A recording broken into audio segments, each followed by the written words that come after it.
This is Isaac Charles Parker, known as the Hanging Judge. On the 18th of March, 1875, Judge Parker was appointed by President Ulysses S. Grant to replace Federal Judge William Story, who, along with some of his deputy marshals, was facing charges of impeachment for corruption. Judge Isaac Parker will serve as federal judge over the U.S. District Court for the Western District of Arkansas, located at Fort Smith. Judge Parker's jurisdiction will cover some 75,000 square miles of Indian Territory of what's now known as the state of Oklahoma. Lawlessness abounded in the Indian Territory. Parker was appointed to establish law and order. The 36-year-old judge was given almost total power for his first 14 years on the bench. There will be no appeals available, even to the Supreme Court. His word was final. The judge arrived in Fort Smith on May the 4th, 1875, initially without his wife, Mary O'Toole Parker, and their two sons, Charles and James, who will arrive sometime later. 6 days after arrival, Judge Parker will hold court for the first time on May the 10th. The first 8 weeks, Parker will try some 91 defendants. 18 people that first summer will be tried for murder. 15 will be convicted. Parker will serve from 1875 until his death in 1896, 21 years. The first 14 years with total power until 1888. In the last 6 years, prisoners will be given the ability to appeal to the Supreme Court. This is the building housing Judge Parker's court on the 2nd floor. The first jail was on the 1st floor, or the basement. It was called the Hell on the Border, with good reason. In 1888, the government ordered a new jail built on the left that joined the courtroom and old jail, making it one huge building. Now you can see the location of the gallows from the courthouse and jail. The first summer, Judge Parker sentenced 8 men to be hanged, all for different crimes. 3 white men, 1 black, and 2 Cherokee. 6 were actually hanged at the same time. 1 was killed trying to escape, and 1 sentence was actually commuted by the judge because of his young age. 6 prisoners marched up the stairs. Seated along the back of the gallows, the death warrant was read for each one. They were asked if there were any final words. The 6 lined up, ropes were placed around their necks, and the executioner sprung the trap.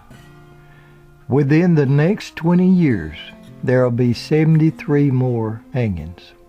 There were so many people that come to watch the execution that Judge Parker ordered a fence built around the gallows, and ordered from then on, only family and friends were allowed to watch the execution, and the scaffold was to be painted white. He ordered the U.S. Marshals to hire some 200 U.S. Deputy Marshals to help bring law and order to the territory over his next 21 years. Deputy Marshals were given warrants by the court to serve throughout Indian nations, and the Marshals were also allowed to make arrests on their own, everything from murder to horse theft. The Deputy Marshals did not receive a salary. They were paid $2 for every arrest that they made, plus 6 cents per mile for going to the place of arrest. If the Marshals failed to make an arrest from a warrant, they received no money. If they had to kill in making an arrest, he had to bury the suspect at the Marshal's expense, unless he could find a family member or friend to do it. However, he did receive $1 from making an attempt to arrest. 65 U.S. Deputy Marshals would be killed in the line of duty. 14 posse members and 1 jailer will be killed working under Judge Parker's court. A typical trip for a marshal was to take with him a wagon to hold the prisoners. He would also take a cook and supplies. He usually took 1 posse member responsible for the prisoner while the deputy was out making arrest. A round trip might cover as much as several hundred miles, and he might be gone several months. One of the best marshals serving Judge Parker's court was Marshal Heck Thomas. Thomas was hired by Judge Parker's chief marshal in 1886. His first trip out, he returned with 8 murderers, horse thief, bootleggers, and several hardened criminals. On one occasion, when Heck returned from his many trips, he found that his wife Isabel and their 5 children were gone. She had divorced him and left for her family in Georgia. In 1887, Heck received 2 gunshot wounds while trying to make an arrest on the Purdy gang. While recuperating from his wounds, he meets Nurse Mattie Mowbray. They will marry, and he will always return to Mattie. Thomas will later form an alliance with Marshals Bill Tillman and Chris Madsen, outstanding lawmen in their own right. They'll be known as the 3 Guardsmen. Marshal Heck Thomas will pass away on August 1912 of heart failure in Lawton, Oklahoma. He was 62 years old. Now this is a monument dedicated to U.S. Deputy Marshal Bass Reeves, a lawman's lawman. Bass Reeves was born a slave that escaped slavery during the Civil War. He ended up in Indian Territory living with the tribes and learning their language and ways. Judge Parker approved the hiring of Reeves as a deputy U.S. Marshal. He would be the first of 20-something black marshals hired. Parker felt that Indian tribes would work with black marshals better than they would white deputies. Reeves owned a farm with his wife Nellie Jenny and 11 children in the Van Buren area. Bass Reeves is accredited with making arrest of over 3,000 felons during his 32-year career as a lawman. He shot and killed 14 outlaws in self-defense. Reeves was never wounded, although he had several close calls. Bass Reeves was one of the most respected deputy marshals serving under Judge Parker's jurisdiction, both by lawman and outlaw alike.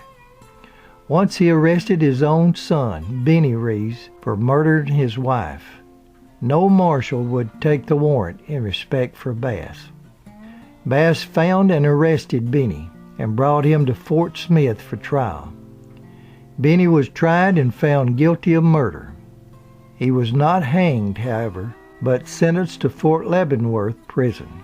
He got an early release and became a model citizen. In 1893, Bass was on the trail and cleaning his gun when it discharged, hitting and killing his posse cook. Reeves was charged with murder. His badge and gun was taken away, and he was placed in jail for months waiting for trial. The whole thing was degrading for Reeves. Judge Parker's court found Bass Reeves innocent, and his badge and job was restored to him. On January the 12th, 1910, Bass Reeves will pass away of Bright's disease at the age of 71 in Muskogee, Oklahoma, after retiring from a distinguished career in law enforcement. When John Wayne played Deputy U.S. Marshal Rooster Cogburn in the movie True Grit, it was said that the character Rooster Cogburn was a composite of several real deputies under Judge Parker's court, such as the True Grit of Heck Thomas and Bass Reeves. Deputy Marshal Calvin Whitson did not have a patch over his eye, but he had lost an eye during the Civil War and always wore his hat pulled down over his missing left eye. When the marshals brought prisoners in during the first 14 years of Judge Parker's term, they entered jail through these doors. As many as 50 prisoners were sometimes placed together, waiting for trial. They slept on the cold, hard rock floor on straw mattresses. Youngsters charged with minor crimes was placed in with hardened killers. Sawdust, they say, was placed in the ceilings to keep the stench from arising up into the courtroom above from unwashed prisoners. Prisoners gave it the name Hell on the Border, and rightly so. In 1866, Myra Maybelle Shirley will marry James Reed. They will have 2 children, Pearl and Ed. James tried farming unsuccessfully. He then started running with outlaw family named Starr. James was killed by authorities in 1874, and in 1880, Myra Maybelle will marry outlaw Sam Starr. She'll begin calling herself Belle Starr. On March 8, 1883, Sam and Belle will be convicted in Judge Parker's court of horse theft. They will both receive 1 year in federal prison. It was considered a light sentence, and they'll be out in 9 months. Belle, they say, was a model prisoner. Less than 3 years later, on January the 1st, 1886, Belle will turn herself in at Fort Smith, accused again of stealing a horse. Belle and Bass Reeves were acquainted, and they were believed to have been friends. It's believed that Bass told Belle that he had a warrant for her arrest, and he told her to turn herself in and save her from having to ride several miles in his prison wagon. This time, Belle will be found not guilty in Judge Parker's court and released. 3 years later, on February the 3rd, 1889, 2 days before her 41st birthday, Belle will be shot in the back from ambush, a short distance from her home. The killer was never found. Belle Starr was buried in the front yard of her home. A few months after Belle was killed, her son Ed will be sent to prison by Judge Parker for horse theft. Some stories say that Parker respected Belle because she would spend her own money furnishing lawyers and paying bail for Indians and others that had no money. He sentenced Ed to 7 years in prison, but some say that Judge Parker arranged for Ed's release a few months later. He then placed him on probation and assigned him to Marshal Bass Reeves, who had been a friend of Belle's. Later, Ed was hired as a U.S. Deputy Marshal himself. But on December the 14th, 1896, Ed had gone to the Gibbs and Clark Saloon in Claremore, Oklahoma, to arrest the owners for serving poison whiskey. He was killed by 2 shotgun blasts. Now, Belle's daughter Pearl will become a prostitute at Miss Laurel's brothel in Fort Smith.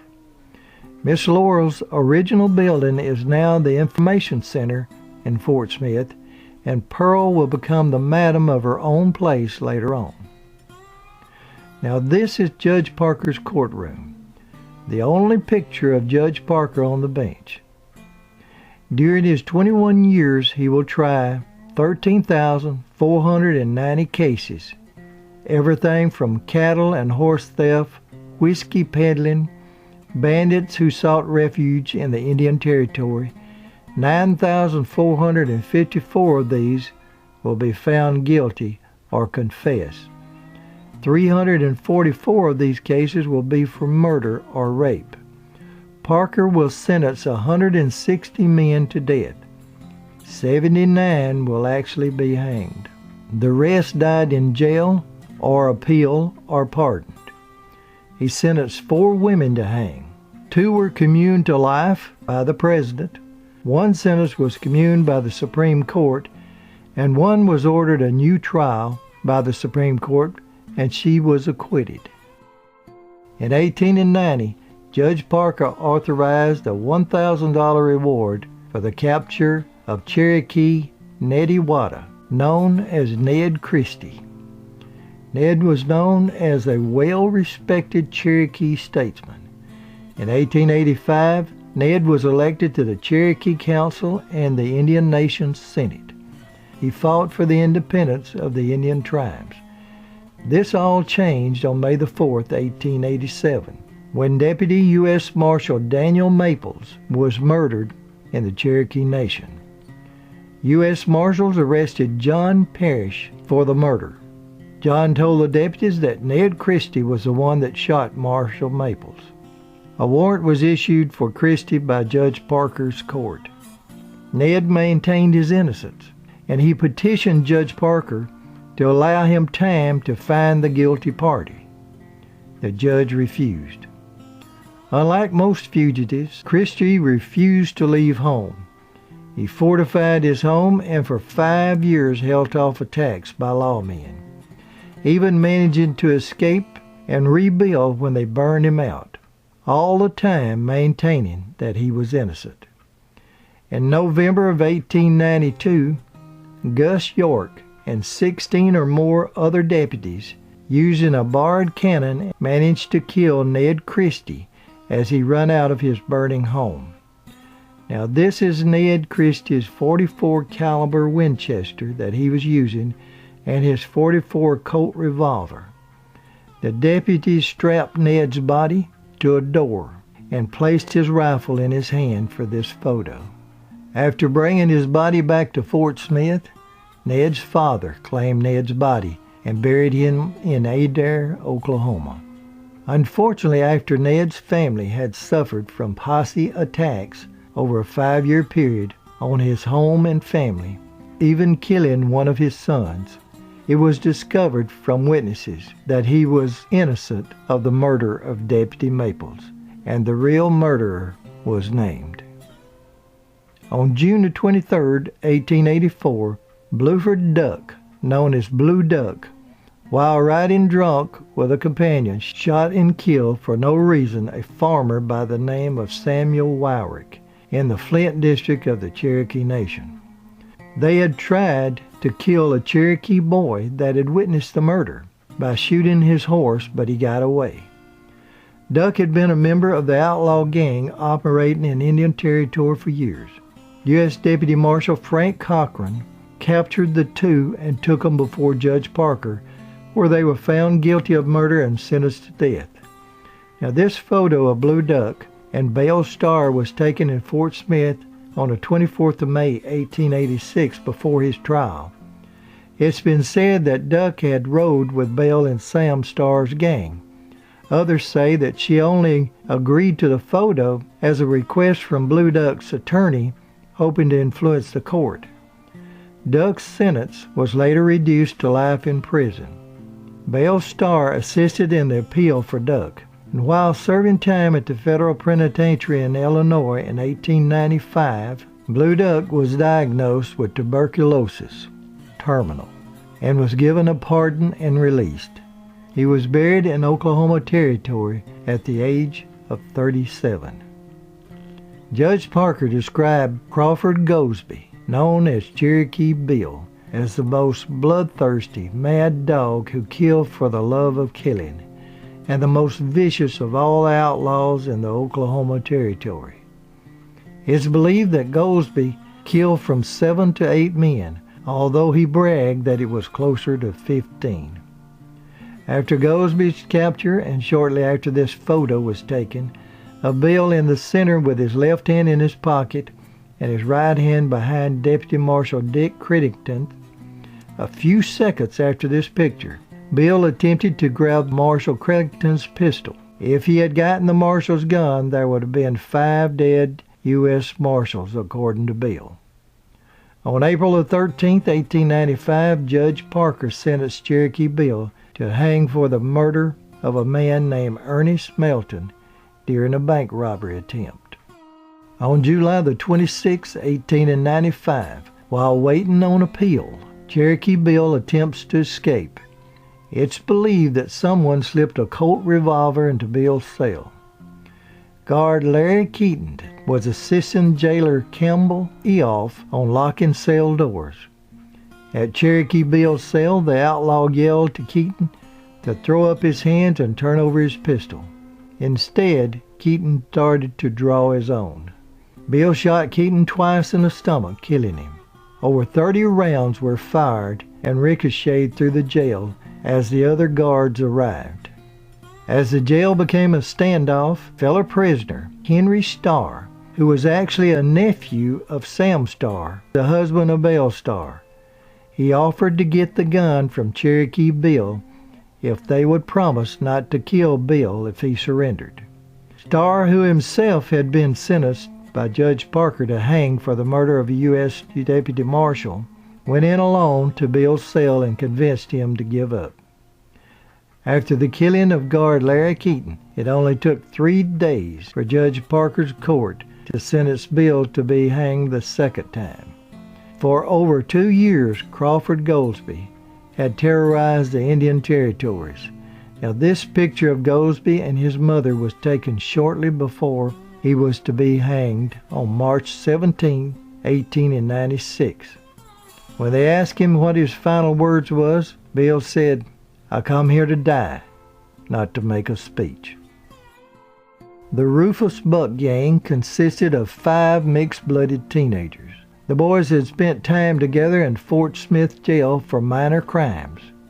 Their leader, an 18-year-old Rufus Buck, third from the left, bragged that his gang would make a crime spree that would outdo all the others.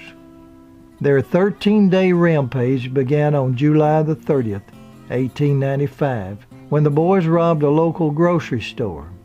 When a black U.S. Deputy Marshal, John Garrett, attempted an arrest, they shot and killed him.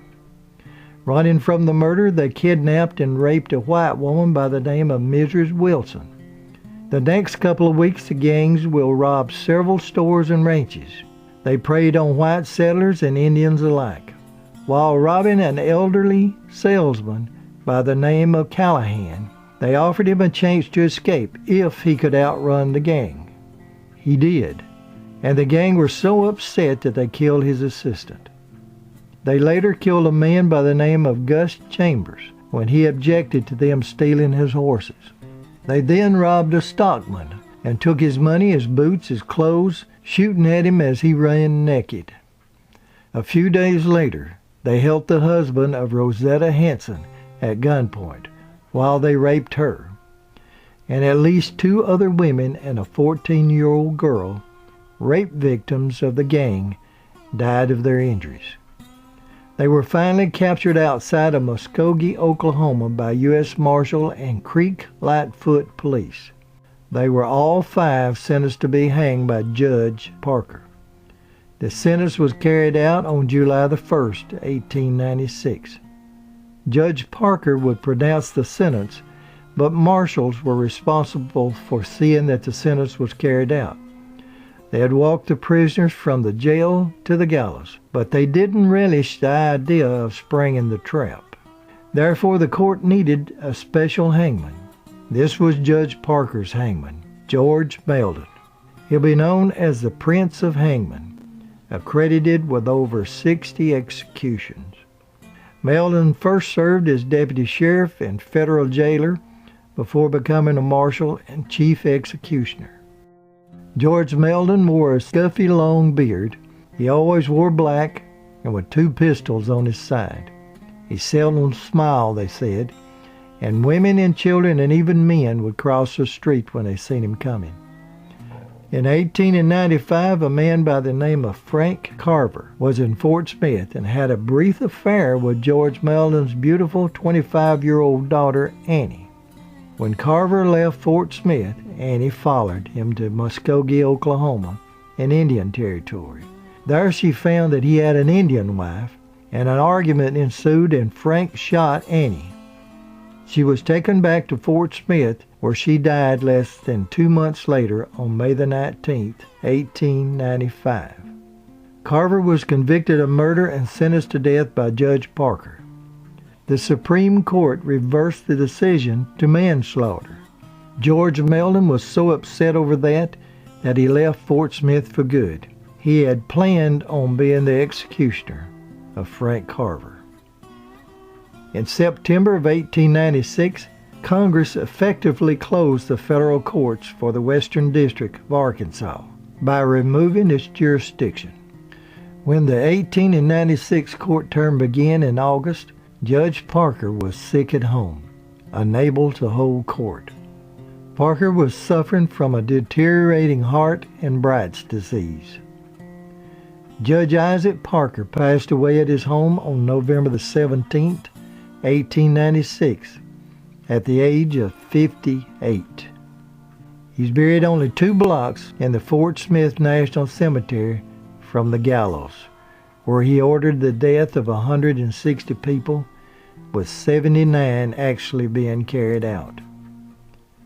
"I never hanged a man," he said. "The law hanged him."